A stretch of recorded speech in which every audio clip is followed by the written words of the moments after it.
The wagon wheels creaked to a halt in front of the weathered wooden house as the afternoon sun painted the prairie sky in shades of amber and gold. Catherine Muller clutched her worn carpetbag tighter, her knuckles white beneath her thin gloves. The tears she had been fighting for the past 3 days of travel finally spilled over as she stared at what was to become her new home. Thomas Brennan stepped down from his horse, removing his wide-brimmed hat as he approached the wagon. At 38, he had the steady bearing of a man who had learned to rely on himself, but his weathered face held a gentleness that spoke of kindness earned through hardship. He had been waiting for this moment with equal measures of hope and uncertainty. The driver helped Catherine down from the wagon, and Thomas could see immediately that something was terribly wrong. Her blue dress, though clean and carefully mended, hung loose on her frame. Dark circles shadowed her eyes, and her hands trembled as she tried to smooth her blonde hair beneath her bonnet. "Miss Muller?" Thomas asked softly, his voice carrying the careful respect of a man who understood that this moment would set the tone for everything that followed. Catherine nodded but could not trust her voice to speak. The tears continued to flow, and she felt ashamed of her weakness. She had come so far, traveled so many miles on the promise of a new beginning, only to arrive as broken as when she had left.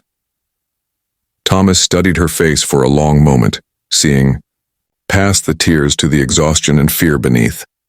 He had expected nervousness, perhaps some awkwardness as they met for the first time after months of correspondence.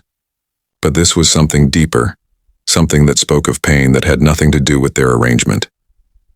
"You do not have to pretend with me," he said quietly, his words carrying a warmth that surprised them both. "Whatever has brought you to tears, whatever has happened, you are safe now.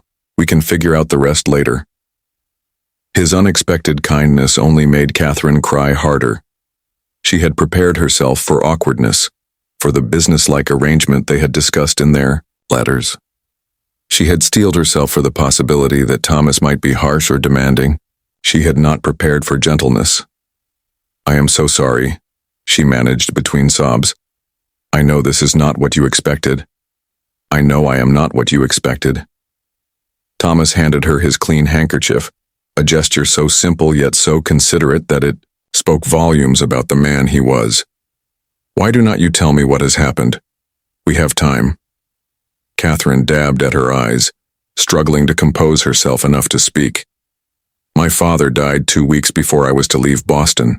I had no money for the funeral, no money for anything.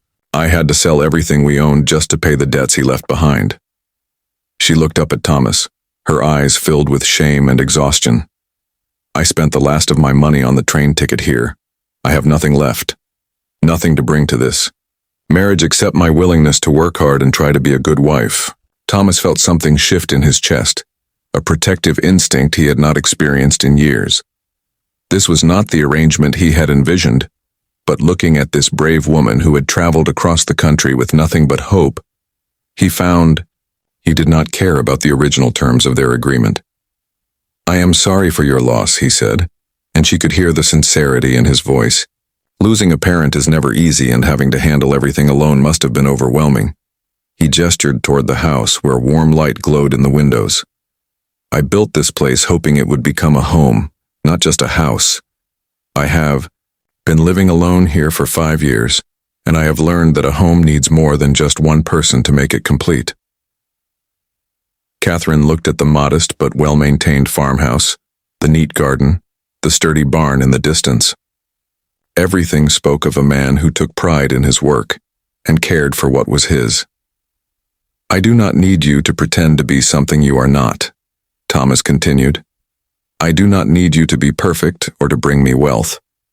What I hoped for when we began writing was a partner, someone to share the work and the joys of building a life together." He paused, choosing his words carefully. "If you are willing, we can start as friends.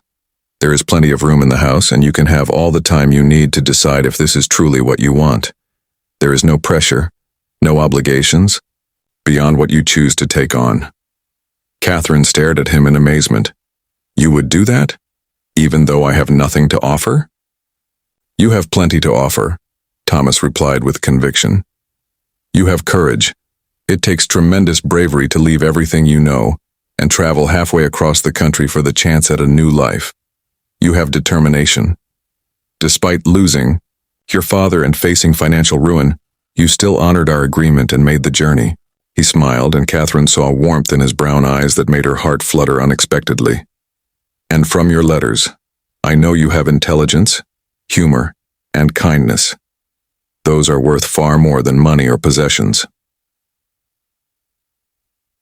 As the sun began to set behind them, painting the sky in brilliant oranges and purples, Catherine felt something she had not experienced in months: hope. This man was offering her not just shelter and security, but the chance to heal, to find her footing, to discover who she might become when she was no longer constantly afraid. I would like that very much, she said softly. To start as friends, and to see if we might build something meaningful together. Thomas picked up her carpetbag and offered her his arm. Then let me show you your new home, Catherine. And tomorrow, we can begin figuring out what our life together might look like. As they walked toward the house together, Catherine realized that sometimes the best beginnings come not from carefully laid plans, but from the simple human kindness of someone who sees your worth when you have forgotten it yourself. The prairie. Wind carried the scent of wildflowers and possibility. And for the first time in months, Catherine Miller believed that perhaps her greatest adventures were still ahead of her.